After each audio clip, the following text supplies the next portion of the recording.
Those are the ones that should be saving it. The ones that aren't close to maxed out on protein should be the ones sending the planes, so the maxed out ones aren't wasting. Or the ones that are close to getting max aren't wasting, in my opinion. Yeah.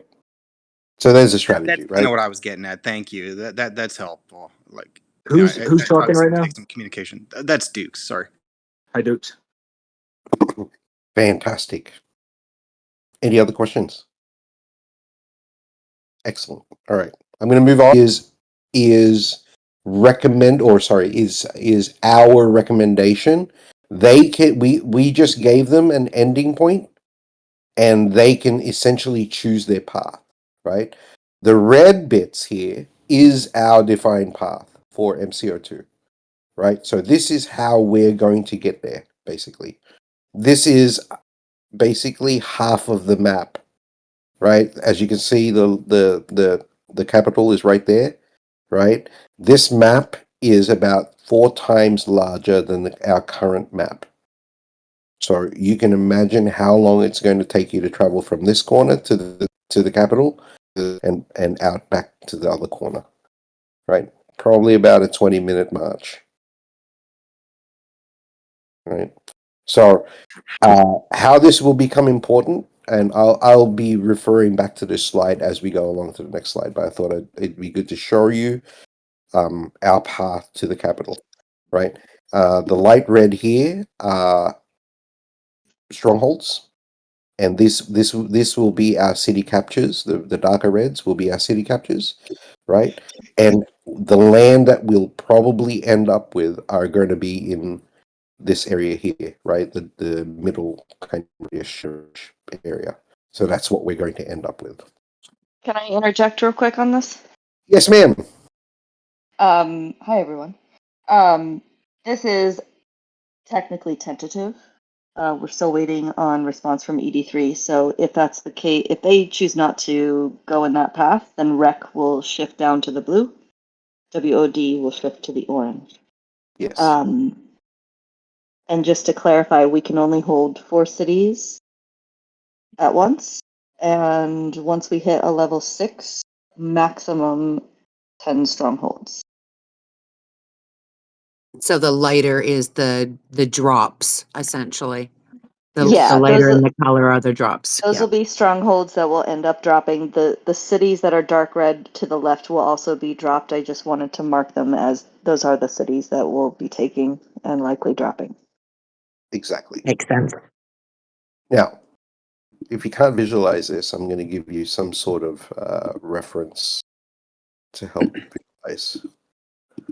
Hold on one second while I switch. Wish there was an easier way of doing this. How do I kill the screen share? Oh, found it. Okay. Now.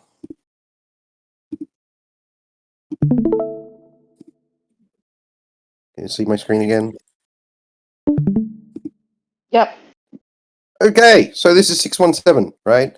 Visualize this as you would the rest of the map. It's not exactly the same as S1, but this is our capital here, right? This is our capital. This is where we ended up, the light blue here. As you can see, the land around the edges have all been dropped, right? They've all been dropped, and that's what it's going to look like once everyone hits the capital, right? A lot of the land in the back there is eventually going to be dropped because you cannot hold that much land, right? So that's basically what's going to look like once we hit the capital in S1. Cool. Duck, I can screen share season 2 if that's similar. It's not really. No, But that's okay. okay. Yeah, it's okay. I was just trying to.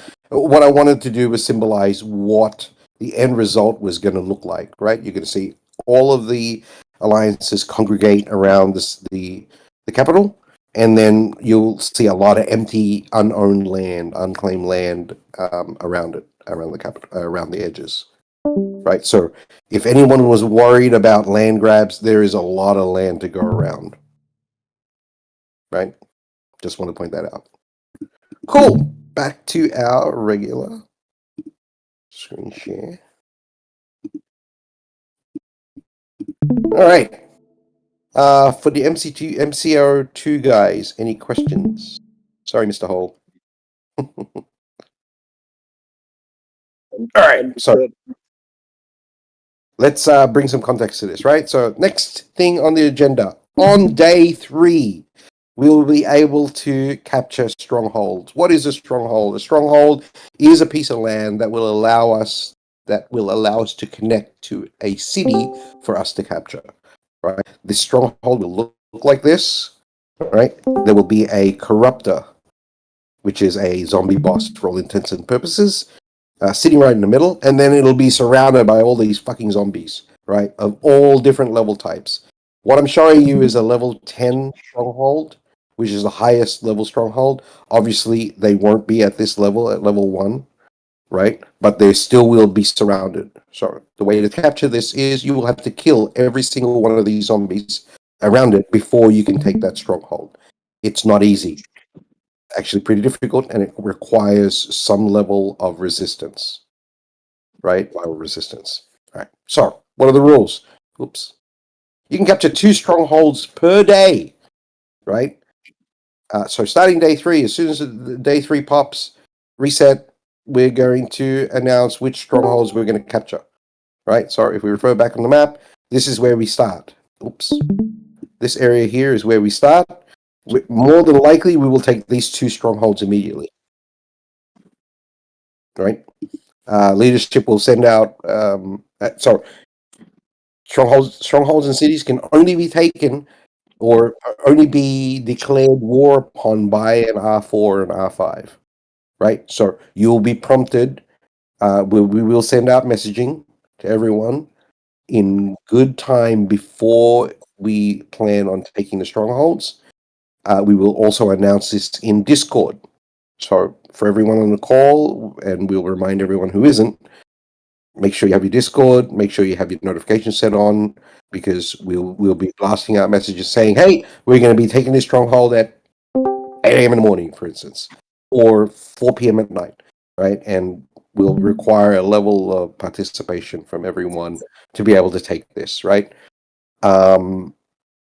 Taking the zombies around are usually a lot lower, so you won't require a huge level of resistance, but that corruptor in the middle will, right? And you're more likely, if your resistance is low, you're more likely going to be headed back to your base with a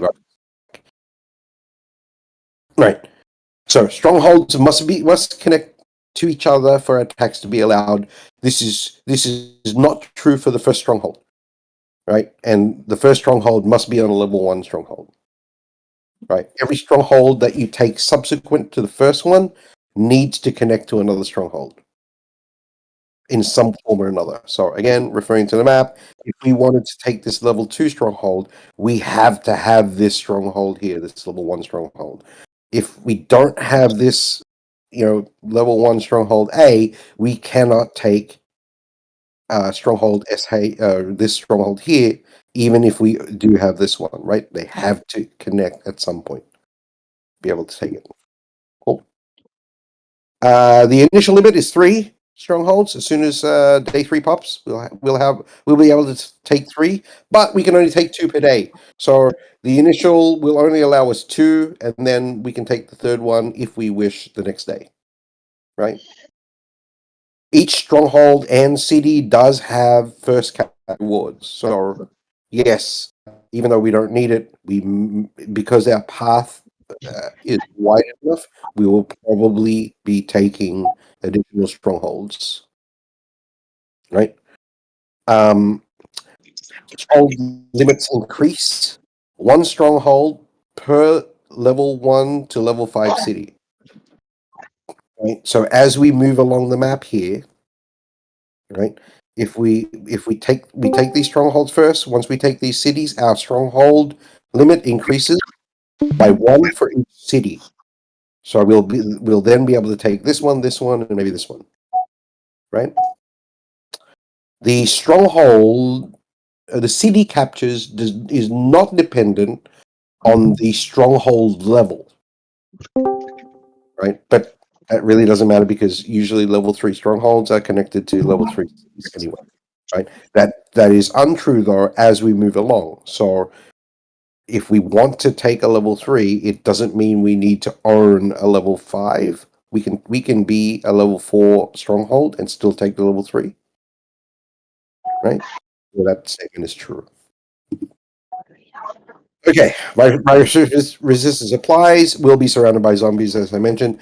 Once we capture it, there will be a protection status placed upon it of 36 hours, right? Which means that no one can take that from us 36 hours after we capture it, right? If we abandon it, it will be an hour cooldown, meaning that we abandon it. No one can attack it. No one can take it from us for another hour after that. That also means that we cannot move for another hour after we abandon it. Questions about strongholds? Pretty straightforward, right? So if you look at the graphic here, it shows, right, for this level 10 city, it'll show the guaranteed reward for taking it, right? The capture reward and potential rewards, additional rewards for that, right? This is the virus stack that you receive per attack. So if there's only one person attacking this stronghold to capture it, every attack he performs, he will receive 5 stacks of the virus. Doesn't matter what his resistance level is, he will receive 5. And this is where the airplanes come in. This is where the airplanes come in, right? So what will happen is we'll, as Bama said, we'll port in here. The guys with the highest resistance will run the rallies to or attack the boss, the corruptor, and then everyone else will just surround them and start, sending in planes to kill them as his viral stacks low or completely gone after each attack. Thanks, Bama. Yes, sir. Any questions? Many. Fantastic. All right, moving on to CD captures. This is the fun Hang on. part. Real quick, Pope, can you mute yourself, please? Because whatever background you got is filtering into the video. I muted him. He should be server muted. I'll unmute him after. Thank you. Fantastic. All right, so this is the fun part, CD captures, right? Everyone wants to do this. This allows us to move towards the center of the map, right? This is what level 6 city looks like, right? There will be a boss sitting in there. You'll have to run rallies to capture the city, right? 2 captures per day. That's the limit. City must connect to a stronghold, right? So you cannot, if I refer back to the map, you cannot take a level 3 playground if you have no level 4 strongholds captured, right? They must connect to that city before you can take it, right? I'll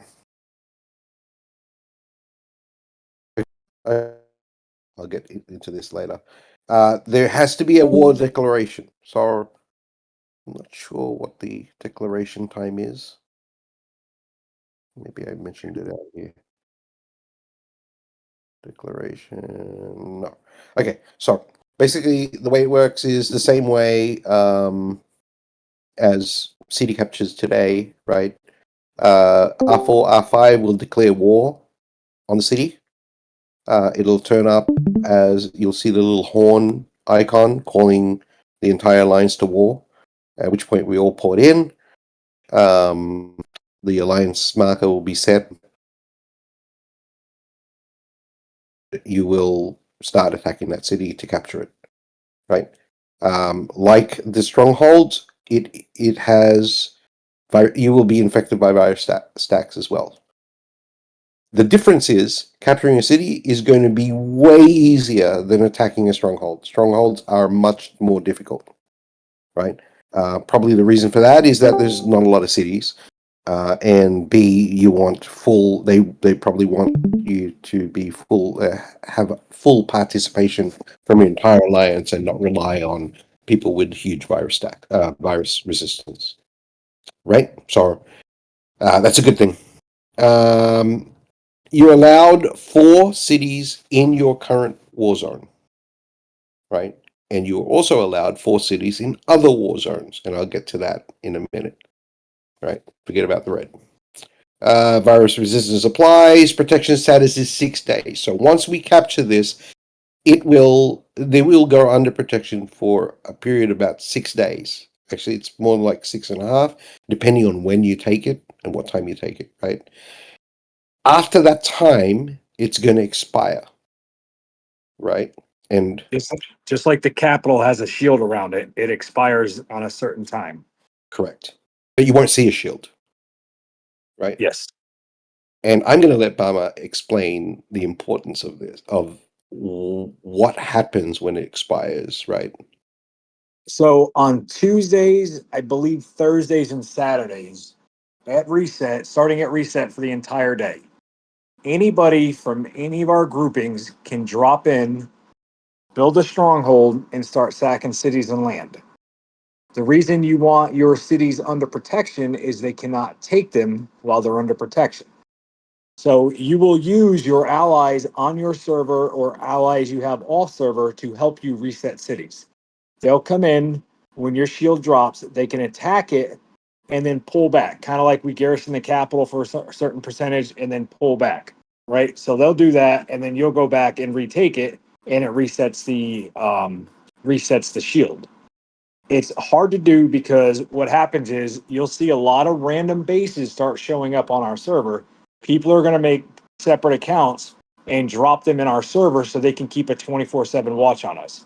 They're going to mark down, and there's people that get crazy. They have fucking dry erase boards with fucking cities and timers and when what's going to reset. So, and you'll see, and it happens in a blink of an eye. You'll have 200 people drop in, and you'll have it's a team that wants to take it, drop in, and all their friends will drop behind them to block us from trying to stop them. And so it's important that we have a 24/7 hour watch on when a stronghold drops, because it'll have a timer on it, and once that timer finishes, they'll either have to garrison it for X amount of time for it to fully build, or we have to destroy it. Once that's built, then they can start taking land. So we have to all work together. That's why me and King have squashed all the bullshit, so we can all work together to fucking protect 1426.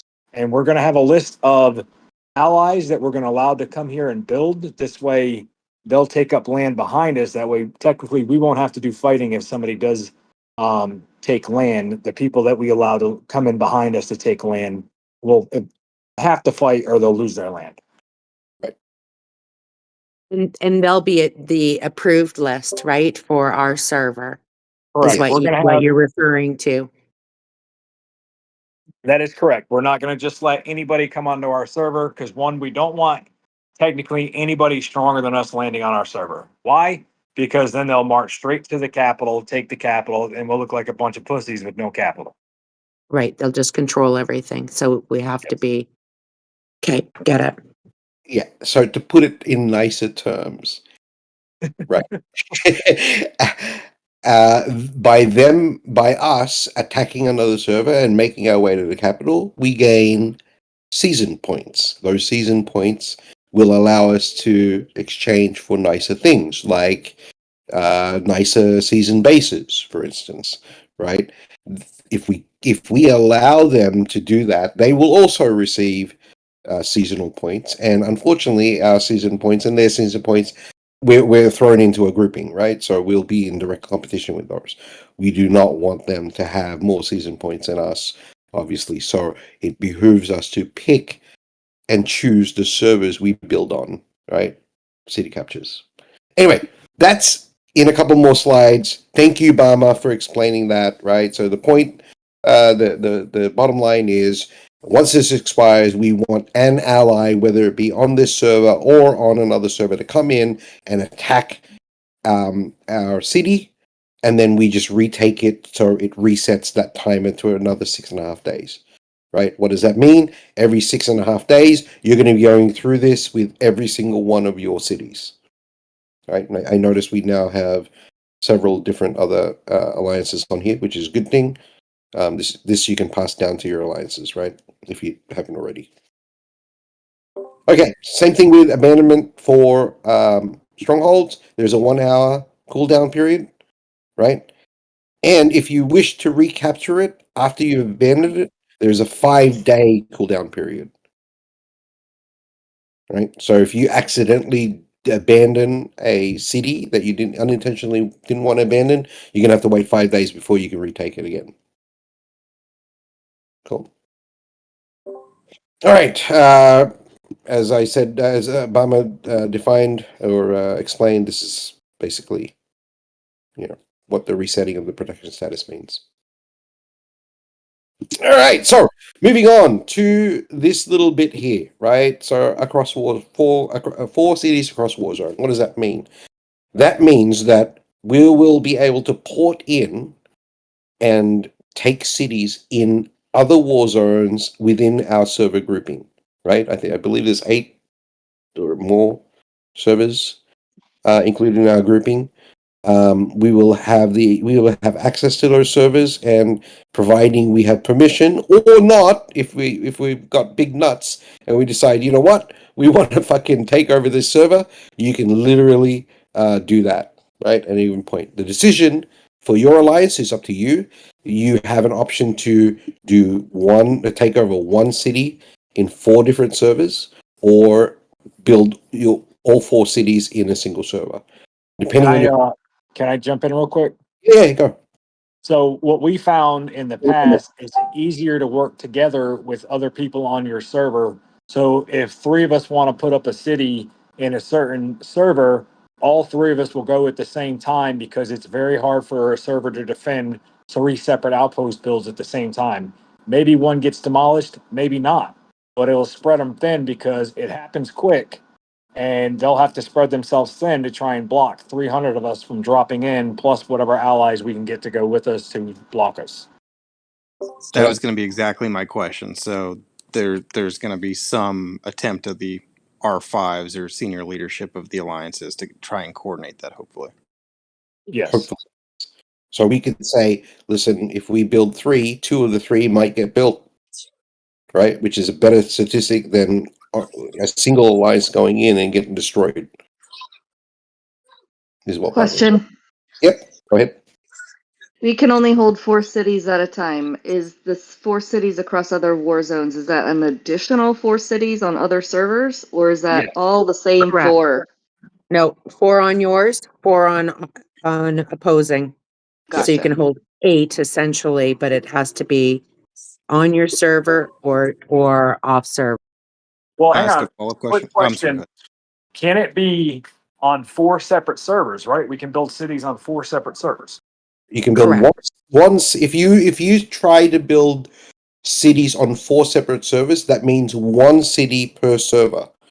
Right? So what does that mean, right? So when I look at the map here, if this was an enemy server that we wanted to build on, we would build our outpost here, we would take this stronghold, then we would take this village, right? Once we get to the next week, we would take stronghold. Before we can take this city, we have to drop this one. But the 4 cross servers are separate from the 4 in servers. Correct. No. It's 4 total across all. No, it's not. It's 4 in server and 4 cross server. That's what I Yes. meant, right? So cross server meaning that you can have either one city in 4 different servers, right? And the way you would move towards the capital at that point is you take one city, and then before you take the other one, you have to drop one city, right? And that takes a lot of energy to do, right? Because they can easily sack that one city that you own. But if you choose one server, right, start building towards a maximum of 4 cities, you can literally drop one city and still have 3 before you take the other 4. right? It's a lot easier to do a single server one than it would be for 4 different servers, right? So, so the so the objective in this one, in both of them, would pick the weakest server to take over, basically, right? Right. Any other questions? I have two. Yes. So the first one is, as we're defending multiple cities on a march towards the capital, does the view of what the hive look like change? Like, do we divide up and keep people at multiple places, or do we just clump in Are you talking? together somewhere and then port? What's that look like? Are you No, talking? you will watch your. Essentially, what you're going to do is make sure all your cities back home are under protection. You're only allowed 2 city grabs per day, or two squares per day to capture. So you're going to want to make sure you're under protection at home, and then as you move forward, you're going to drop land and take land. So you should essentially stay under protection on all land on cross server if you stay fighting. So if you take 2 today, on Tuesday, today's Tuesday, it is Tuesday actually. So you take 2 today. On Thursday, if you want to take more, you will drop those and take more. So essentially, your protection should stay with you if you keep moving forward. Okay, got it. You don't have to, you're going to stay at your hive until it's time to go because one, you don't want the enemy knowing where you're at and where you're going until you're already doing it. Do you get what I'm saying? Yeah. Yeah. By teleporting or going to another server and staying there, you're essentially letting them know you plan on moving forward. Yep. A lot of teams will just take a couple of parcels of land and they're happy with that. I'm not one of those people. I want to sack capitals. I agree. My second question is, it seems like a lot of these things are going to come down to a numbers game. And so the more people you can have pulling weight in a collaborative effort, the better. So certainly having 1426 pull together makes sense, and trying to align our targets. But where there are mutual server friends across other servers, is there a benefit to trying to coordinate multiple servers attacking another server at the same time? You'll see that happen, and you'll see it happen fast. Essentially, what you want to do is you want to have your allies give you land on their server, and you want to give your allies land on your server, right? And then you guys as a team will go into other servers together and block and attack and all that shit together. So it's essentially going to be, yeah, it's still ally, alliance and alliance and alliance. But if you can form a server and all roll together and work together, it essentially is better because now you're not battling MCO2 or REC or HHH. You're battling a server, which is a lot harder for one team to sack. You get it? Yep. Thanks, guys. Yeah. So we had on 617, you would literally see, you would have one stronghold being built and 400 bases drop in around it to defend or attack. It gets absolutely insane. It's 10 times more wild than just a war zone.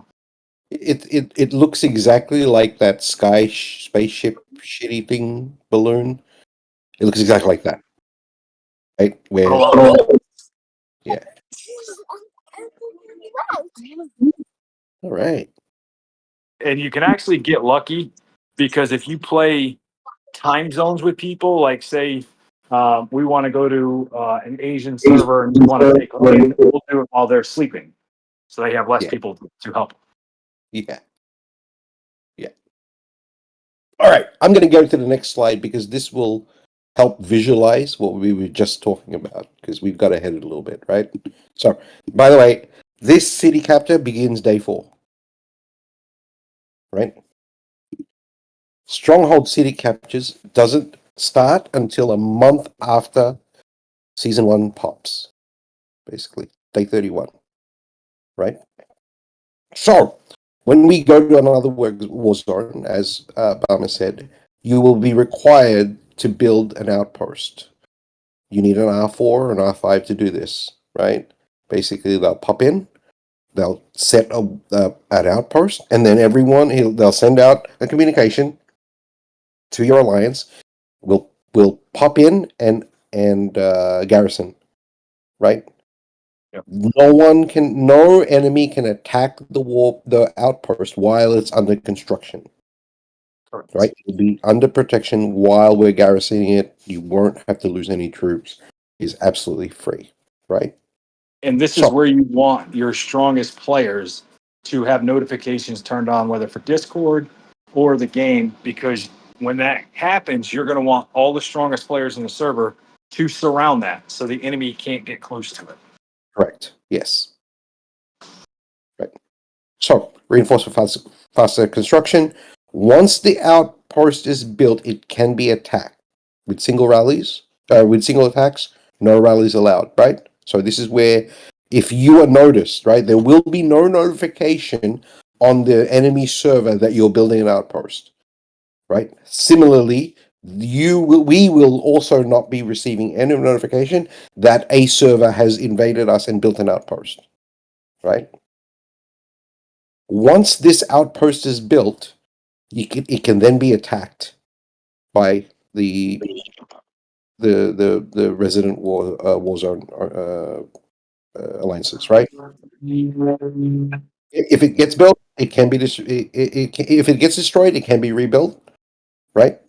It just takes time at that point, right? You can have a limit of 4 outposts per war zone invaded.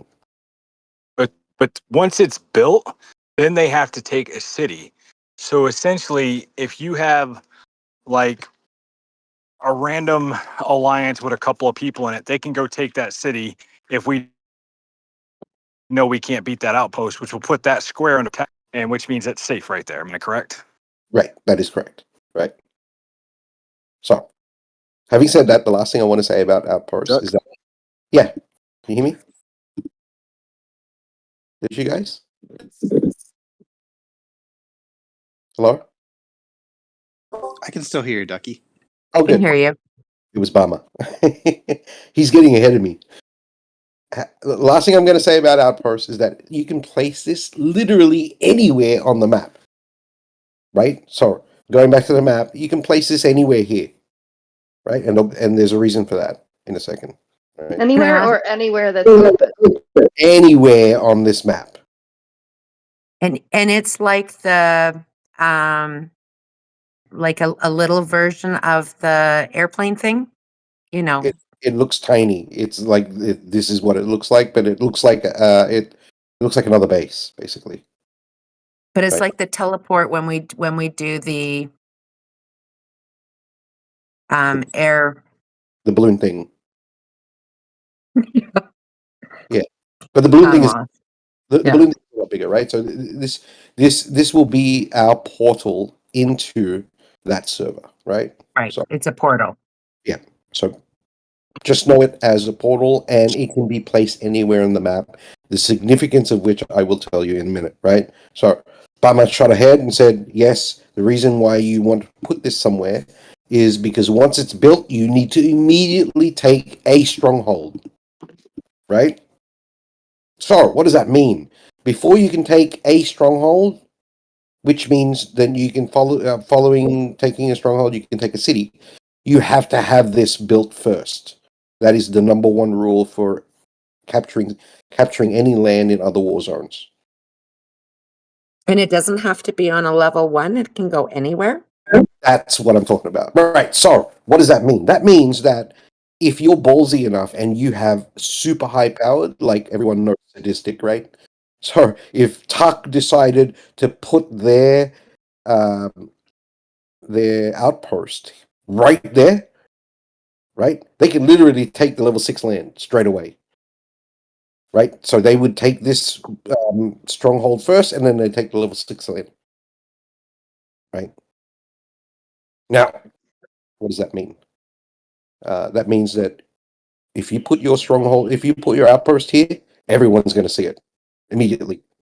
Right? And you've not only alerted them, but they are going to rally around you straight away. You're going to see people porting in from different sides of the map, and they're going to be ready for you. Right?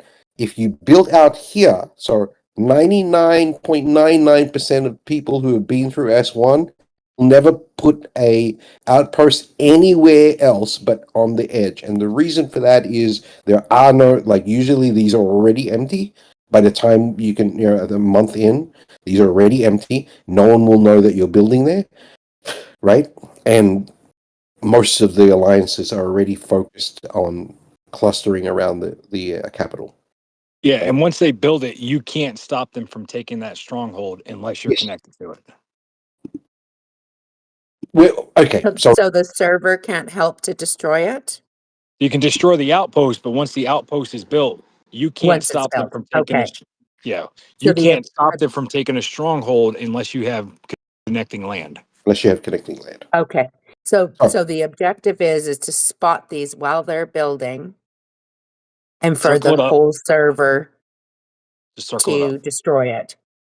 Correct. Well, Okay. okay. Hold Are we on a ahead second. of you? We're kind of like, I want to go through the workflow, right? So I'm going back to the map, and the reason being is because you can only hold 4 pieces of land, 4 cities. If you and for that matter, once you hit level 6, you can only hold 10 strongholds, right? So for those of you outside of MCO2, if your R5s and your R4s are pushing to cluster close to the city capital, that means that you're going to be dropping a whole bunch of land over here, right?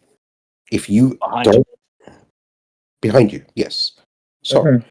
if someone builds an outpost here and decides to take this stronghold, there's nothing that's going to stop them,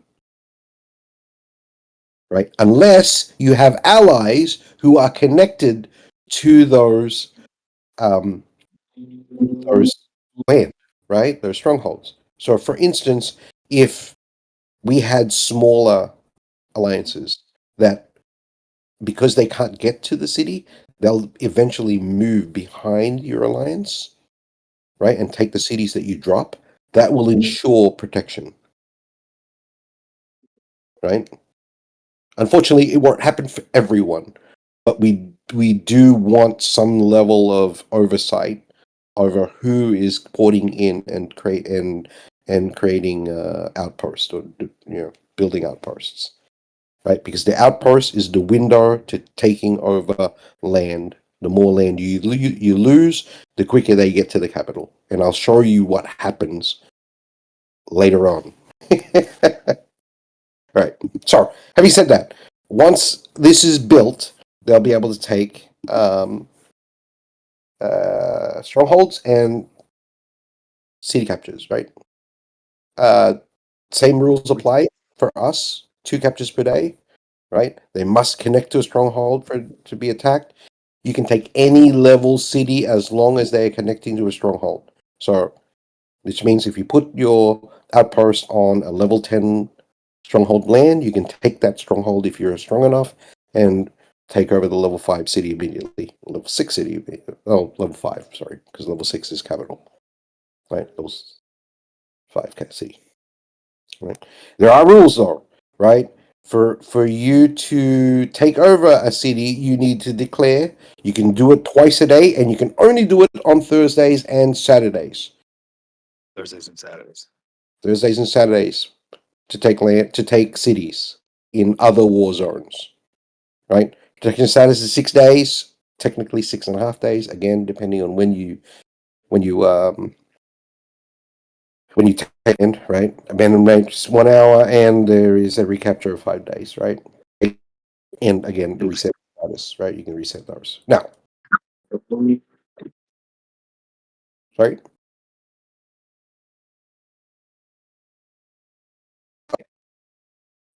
The strategy. I'll, Go ahead. quick one. Yeah, thanks. When you talk about needing to be connected, like to uh, take that city stronghold, whatever, you have to be connected. Does your alliance need to be connected, or does the server need to be connected? The owning alliance that can defend that land needs to be connected. Not the only alliance, a alliance that can defend taking that land. Right? So if we abandon this and these guys are still there, right, still own this land, they can defend against that stronghold takeover. Right. So one important thing to know is that the minute the stronghold, the minute the outpost is built, they are going to capture or try and capture a stronghold, right? At which point, those defending are going to swarm in and try and either attack whoever's garrisoning it or garrisoning it while the others attack. It's going to be a massive troop loss, right? You want your strongest defenders in there or your strongest attackers in there, right? There's no right, and this is regardless of virus resistance levels, right? This is back to how strong your squads are, how strong your defenders are, right? It comes back to the raw meat of things, right?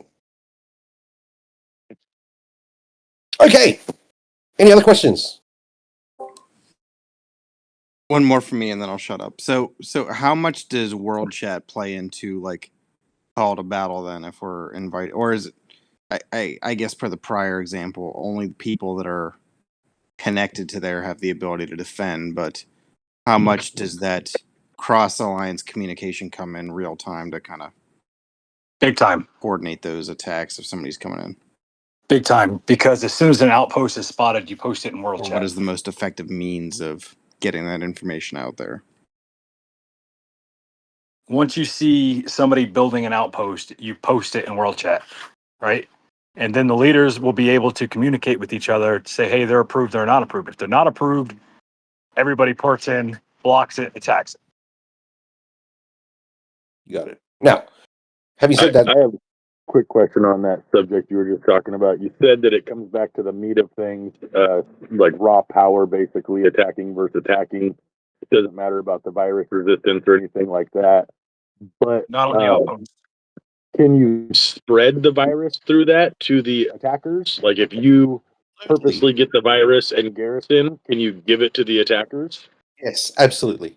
As I mentioned in the first slide, right? You could have, not that I'm saying anyone on this call has, but you could literally have a baby alliance filled with infected bases of 100 stacks that you don't give a shit about, and use them to attack any invading army and just explode their base on contact. But this is only on Saturdays. This is only on Saturdays and Thursdays, I believe I said, right? What did I say? Thursdays, Saturdays. But it's not like running a rally. Like an infected cucumber or something? Yeah, pretty Yes. much. But this Baby is not like food. running rallies on a base because you can stay shielded while hitting the if they're Correct. trying to take a stronghold. Yes. The Yeah, but outpost. you said you can garrison it to defend. So if you garrison it with your troops, does that spread the virus to them when they hit? No. No, it does not. You cannot spread the virus that way. No, it'd be Just direct. curious. Yep. Sorry. Thank you. Any other questions? I have Reagan? one. Yep. How do other teams, or would we consider diversion tactics, like having a smaller team pretend to hit like a level 3 while a larger force takes a different side? Yes. Mm. It would have to be coordinated, and that has happened. Like Barma and I have seen that in the past in our main server, where we would have three different alliances from our server go on to the same war zone on another server, and one would literally be a diversion, right? So Okay. how effective that is will depend on how vigilant the other war zone is, right? Right. Do they It's also, is it common for people to do hit and run to see how you react? Yes. Yes, absolutely. Cool. But if you work well with your allied group, you don't have to do hit and runs. You drop it in force, the people that want to set up the outpost will drop first, and all your allies will drop behind them. This way, it makes your march a whole lot longer. Yep. Yeah. Cool.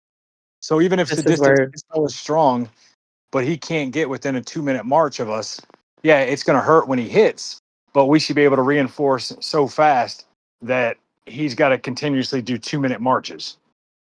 You know, so that's why it's important to have a strong alliance group amongst other servers. That way they can do all the blocking. Because like I said, not just your alliance you're going to want there. You're going to want all your friends. So say WOD wants to set up an outpost in 1421, right? They're going to message us in Discord. We'll share the information. Hey, at reset, we're dropping in, and they'll drop first, and we'll all pour it in behind them. We can't help them build, but we can block and create distance. And that's what you want. Same thing like on Warzone, where people will pour it in the grass and stay shielded, but they have a very long march. Same thing. We want to take up as much space as possible. so this is really important for server unity, Correct. and now we see it. Now we see it. Right. So Server Unity was, I think, Number From a- one. by a lot of the leadership early on, and it is because of S1, right? The collaboration that's required here, the amount of activity and participation that is required here outweighs levels that you saw that we've currently seen in pre-season, right? Season 1 is going to command a whole lot more participation. Coordination. Yes. Yes.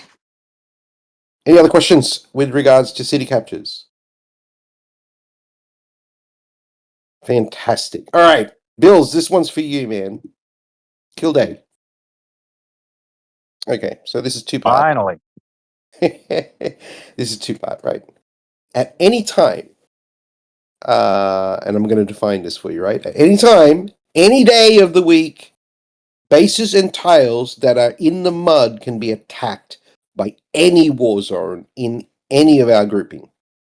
And it's not just the mud around the capital. You will see mud around cities as well. So all the cities will have a small portion of mud where people are going to want to, hey, that's a quick tile. Let me grab it. But you'll get the notification that you can be hit on it. So it's up to you, because anybody 24/7 can pour it in and attack you. And if your base is in any of that mud space, again, around any city or the capital, they'll ash you. They'll Doesn't ash matter you the day. at any time. Anytime. Anytime. Our current map has been updated to have that mud around the existing cities. That current map has been updated. Like it's like a preview of how the cities work in season 1. There, it's on our map now. Oh, good. All right. So you can get an idea of having a look at our current map. Do Right? people use that to farm resources? Yes. Because they don't know any better. No, I mean like go on the attack to take other. Oh, someone's sleep. absolutely. Absolutely. So if you're bored, right? So there might be days where you're sitting there going, I don't know what to do. You can literally port to any one of these servers and just scan the map and say, oh, look at that sucker fucking farming in the mud. Or look at this base. The corner of it is sitting in the mud, right? You can literally ash that base. Now, if you try and do it and if you try and do it and he's not in the mud, you'll get a message that, hey, you can't do it on this day, right? Because he's not in the mud. But if he is in the mud, your attack will go through as normal and you can ash that base. And we get free ports to the servers, right? Kind of You get like free- Warzone days. You'll see in grouping, you'll see all the servers, and once it opens up, you'll be able to teleport to any of the servers. Any day. Just like Buster and Warzone. Okay. Any day. Any Right? day. Any day. So if you see somebody in the mud any day, you can go ahead. So no excuse for not lining up. I'm Correct. shutting up. I was just about to say that. Jody's only concerned about lining up straight.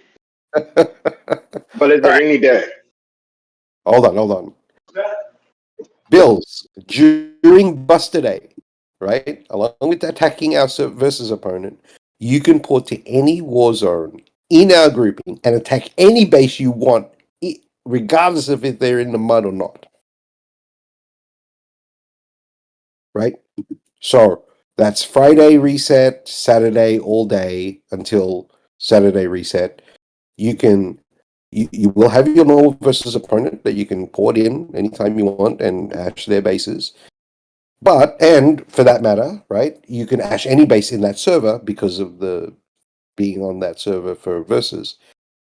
But on top of that, you can also port into any server in the war zone and hit any alliance on any of our groupings. So that means we need to stock up on bubbles, shields.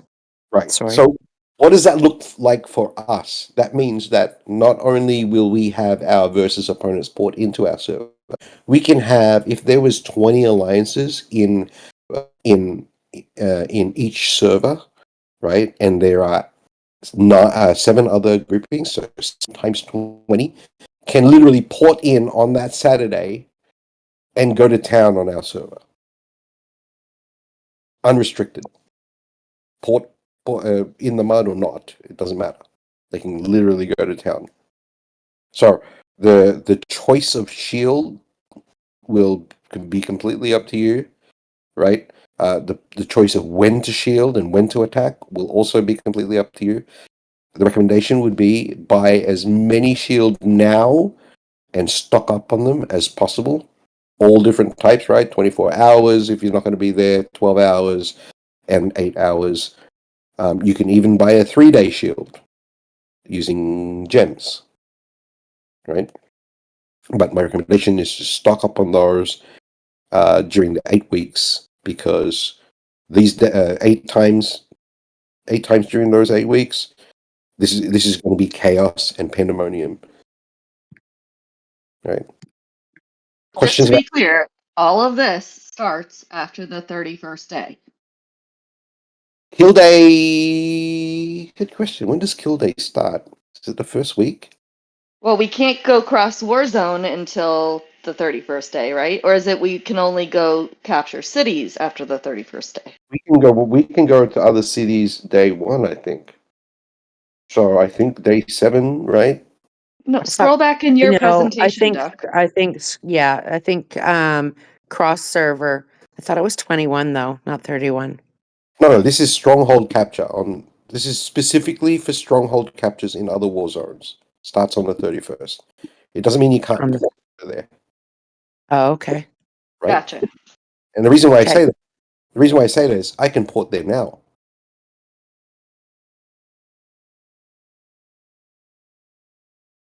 Right? Like right now? Mm, Yeah. If you go to season 1 yeah, and you click on I can view it, but I Click on that can't. you can view it, right? Okay. So I think that I opens can up. view it only, and that will be an open up. Yeah, I think that opens up day 1. Oh, okay. Good to Yeah. know. I think so. I can't remember how. I mean, unless anyone else, Bama, do you know when that opens up the port over to other war zones? I felt like it was immediate too. Yeah, I think it's immediate. So that means that on Buster Day, not this week, next Buster Day, this fucking chaos is going to happen. Mm-hmm. Okay. So make friends. Yeah, make friends. Friends. Or make Be enemies, friendly. or get your T10s and freaking, Right. Get your enemies closer. right? That's what that means. So, Bills, fucking, I expect your kill count to just go through the freaking roof. He's I'm such never a gonna have dick. troops though. No. Well, okay, so strategy would be, if you had enemies on another server, is to use a second account and load it up with virus stacks and then port over there and just go and ash bases with explode bases with the virus stacks. Okay, remind me. I'm gonna try that once. Yeah, it's a lot of fun watching bases just explode with the virus. Trust me. Bacardi found a video online of it, and she sent it to me. I'm like, yeah, that's a thing. All right. That's pretty straightforward, right? Kill day. I mean, it happens on Saturday. You know, not much to go in there. So, finally, emergency center, right? So, what you're going to find is you're going to get one of these buildings. Aside from the other seasonal buildings, this one stays. So, the minute this pops, you build it. After season 1, it doesn't go away, right? It's an additional hospital type thing, right? That sits in your base, and it will continue to work the same way after season 1 when the season's over, right? The beauty behind this is that there is a concept, a mechanic called fainted units.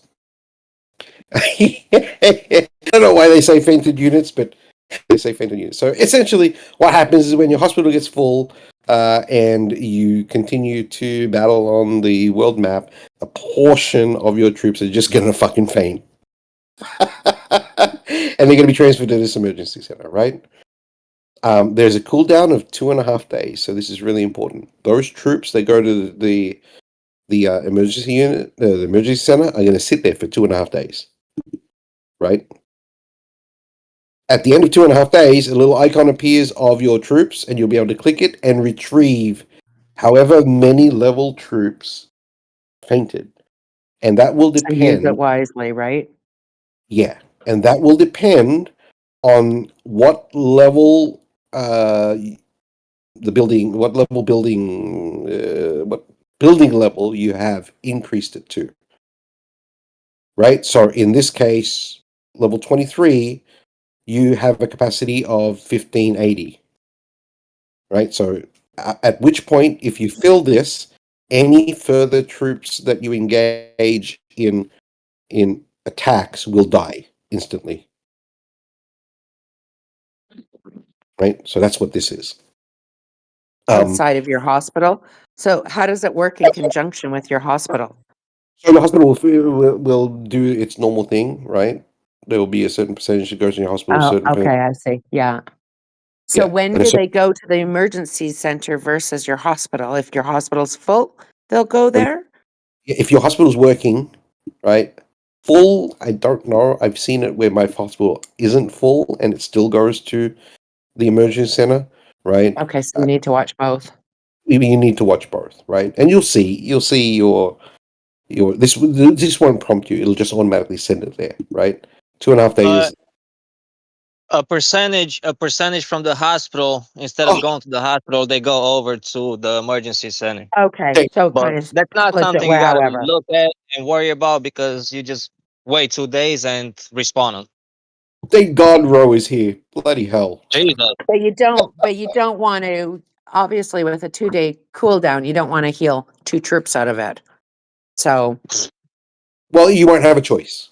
Uh, so you don't have no choice on the emergency center. Like, use that as strategic as you can. Whenever it comes, I set it up to where I always pull my emergency center on a Friday night or Saturday morning. That way you have extra troops for kill day. Yeah. okay. Smart Right. thinking. Thank you, Ro. Okay. Unlike the Uh, other seasonal buildings, and also, yeah, always the top troops go, the highest level troops go first. correct. So try Yep. to have Into the enough emergency to fill center. the emergency center with the highest level troops. That way, when you bring them back, you have the best troops available. Okay. Awesome. Right. Unlike the other seasonal buildings, which you can only upgrade using crystals and proteins, this building, because it sticks around after S1, can only be upgraded the normal way. It's gonna become a regular building in your base. So Yeah. try to get it as high as possible without wasting too many resources at first. Yeah. So Because the more troops you get in there, the better you are during the week yes. and bringing back troops. Yeah. Just remember, it's a 2.5 day cooldown, right? So those troops will disappear, and you won't get them back for 2.5 days, basically. At the end of the 2.5 days, if you don't, if you don't, You will start to love it. Compared to the hospital, you will start to love it because it costs nothing it costs besides nothing. time. Yes.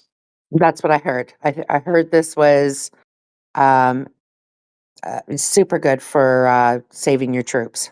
Yes. Yes, it's you'll have troops in a day or so or whatever the timer is. Right. Now here's the thing. On top of whatever you're already rebuilding in the grounds and whatnot from the hospitals.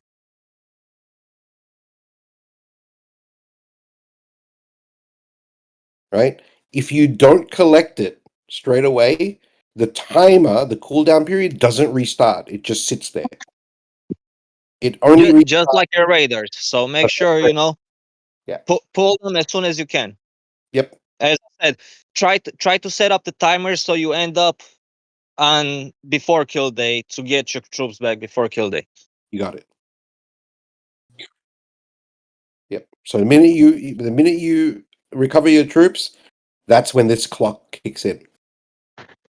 In other words. Right. So recover them as quickly as possible. Right. Obviously, if I always get my troops back on a Monday, on a Wednesday, and on a Friday night. So yeah, but if you got full drill grounds, and the it's city, not gonna be the case anymore. Don't worry about that one. What's a full drill ground? If you're participating, you will never have You full will- troops again. Yeah, it's so true. So enjoy it while you can right now. Because You should say have told goodbye us to that them. day one. Yeah. That is a reality, unfortunately. I'm actually working on that right now. I'm about to probably pass Ducky over here in Power Friday. I highly doubt it, but okay. We'll see how that goes. Having said that, Ro is correct. You will probably never see full drill grounds until after season 1, so it'll be pretty easy to tell who hasn't been participating. Yeah. What, like a month ago was the first time I had full grounds in a year since I started playing. And I'm shooting for that again this next. Yeah. Not this week, but next week I shall Well, be there. obviously, it's not impossible to get full drill grounds, right? If you get the right speed Oh ups. yeah, of course. I mean, yeah. Right. The regular waterfall way of doing it will not recover in time because you will lose them as quickly as you build them. Right. Usually try to keep 20,000. At least 20,000 for activities. Dude, a lot of the people on this server don't have 20,000 on their drill ground. They'll get there pretty soon. We hope. All right. So, I mean, we're a little bit over, but that concludes the workshop. Are there any questions? Yeah. What's that? No, I was just responding to someone else. All right. Will you be All right. posting this on the I don't- Discord? What I'll do is I'll post the spread the presentation. I don't know whether anyone recorded it, so I don't think it was recorded, unfortunately, but you can go through the PowerPoint yeah. and obviously reach out to any one of us, not me, anyone in MCO that has done server 1 and ask your questions, or season 1, sorry. Yep.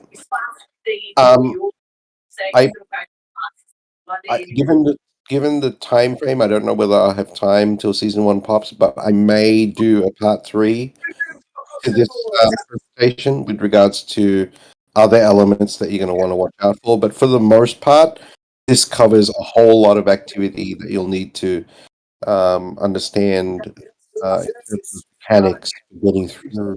So saying that, Duck, is that going to be included? Are you going to include like where it has us? Not can't remember what it is. Where we have to pick a either. Oh man, what is it? Hold on. Where we have to pick a role. So I profession. Oh, the engineering or warlord or whatever. Yeah. Right. Yeah, so you're talking about the professions. Yeah, Yeah. that starts up with season 1. Yeah. So What you want to do is engineering. Engineering helps you build. right.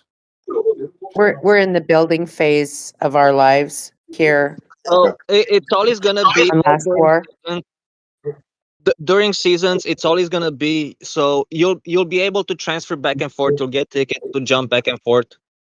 What I do during the first half of the season, I stay to engineering to bring up the buildings, which bringing up the buildings upgrades your engineering level or war level or whatnot, and gives you more perks and more different buffs and stuff like that that you can use, like landmines and whatnot they have available over there.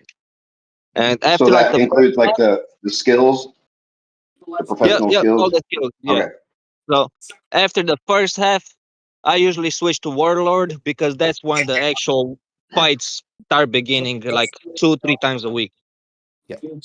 Okay. So to clarify on that, right, to answer your question, the profession tree is a bit of a personal thing, right? There are going to be elements in there, like the first couple of professions that you want, the skills that you want to pick. But after that, it'll be highly dependent on how many skill tickets that you actually get or able to retrieve to be able to apply to those skills. A lot of the people kind of like to spread it around and see, have at least the very minimum of those skills. Other people like to focus on a particular skill and level it up. What I've asked Mark and RC to do is to put together some sort of guide to those professions. Professions. Yeah. Yeah. To re- And how do you get those skill tickets? Is that from attacking and stuff like that? You get them by leveling up your profession, and you level up your profession by upgrading the prison buildings and participating and stuff like that, like killing the zombies first or whatnot, or what do you call it, lighting people on fire, putting people, giving people vaccines and stuff like that helps your level go up. Right. Don't you have recruiter tickets type things as well? Yeah. So the hero return tickets. That's The hero return. Yeah. completely separate, though. Okay. I covered that in the first slide. All right. Thank you. Which All right. hero return are we referring to? The hero return tickets that you get, like day one, as soon as season 1 pops. I gotta remember that. Hero return. Dude, we get them in season 2 and 3. Oh, as well. The hero returns. So when you open them and you can get crystals and you can get whatever else, right? Yeah, proteins, crystals, and Proteins and crystals and are shell. you guys talking on return? I gotta think about this. I can't think of it right now. show them a That's cool. picture. Does it have Yeah, to do but with like this season, like for instance, Mason has like a 5% buff against monsters and stuff like that? Is that what you're talking about? No. That's No. Okay. I'm posting a picture of what it looks like in my gifted season 2 account. So I'm only level 40 of the engineer profession there, which is incredibly sad and low. He is a bad free to play player that I got this account from. So at this level in season 2, you should be way, way higher. So this is bad. This is bad. This is not a roadmap. Don't follow it. But you can kind of see what it looks like at the very least, what it's gonna look like. Yeah, Sort I've of. got a screenshot on the share right now of the hero Who do we return. need to silence? Who's not on mute? Everyone went on mute. All right. So anyway, so here's the screenshot of the hero return tickets. I mean, off topic, but yeah, these if you review this slide deck, you'll see that you'll get a portion of these, and you should use them immediately. But backtracking to the professions, right? To complement what Ro said, if you chose war leader, anyone on this server chose war leader, you're making a mistake, right? You are going to fall behind, far behind everyone else, because everyone else will have a buff to be able to upgrade buildings and upgrade their virus resistance a lot quicker. And, Right. and on top of all that, you won't have the skill chips to even do anything with war fever. The war profession, because you still need to upgrade everything and stuff like that and get those skills. Right. So That's correct. without being an engineer, you won't get those as quick. So you won't actually benefit from being a warlord in there. Yep. So who uses that? So unless you're level 30 with T10s and your name is sadistic, even then, you should not be picking war leader, because, and the reason behind this is because and you won't know this if you didn't attend the first S1 workshop. The reason behind this is because the proteins and the crystals cannot be bought, right? With the exception of the weekly pass and the battle passes, right? You need those to upgrade your resistance, and you cannot. There's no amount of money outside of these two items that you will spend. So if you look at the big money spenders today, right, it levels the playing field essentially for everyone on the server, right? The only differentiating factor that's going to come into play in virus resistance is buying these two packs and constant participation. If you miss a day, you fall behind instantly, right? And that's proven over, thousands of servers already. Okay, so that's the beauty of season 1. It levels the playing field for every single person on the server. So free to play players become just as important as based Yes. off of their activity.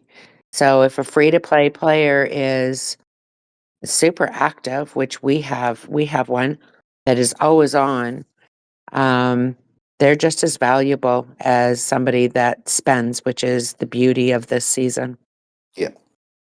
Right. The only advantage anyone who spends, anyone who puts money, the only advantage you'll have is this pass. Right. This pass allows you to have an additional 5th protein farm, which then goes to your virus resistance. Right. It creates proteins that lets you upgrade your resource center or research institute quicker, and then thereby increasing your virus resistance. Right, and your resistance will allow you to get first kills for Doom Walkers, and the cycle continues over and over again. Got it. Okay, and I mean, he's a quick infographic, right? So it's a cyclical thing, right? Killing elites and zombies will give you crystals and also immunity proteins, which will upgrade the research institute, which will upgrade your immunity proteins. The farms will do the same. The 5th one will give you an extra 250 point resistance bonus, which will then allow you to kill a level 60, 59, I think it's 58, 59, and 60 Crimson Doom Elite. Right. Without this 5th farm, you will not be able to kill level 58, 59, and 60. I believe it's that. Ro, correct me if I'm wrong. You can correct me. Good. I think he's not here. Oh yeah, he is. Yep. All right. Any other questions, concerns, comments? Thank you, Ducky. All right. Thank you. Fantastic information once again. Thank you so Fabulous. much. All right, guys. Have a good night. Thank you. This is super informational. Sounds good. All right, guys. Take it easy.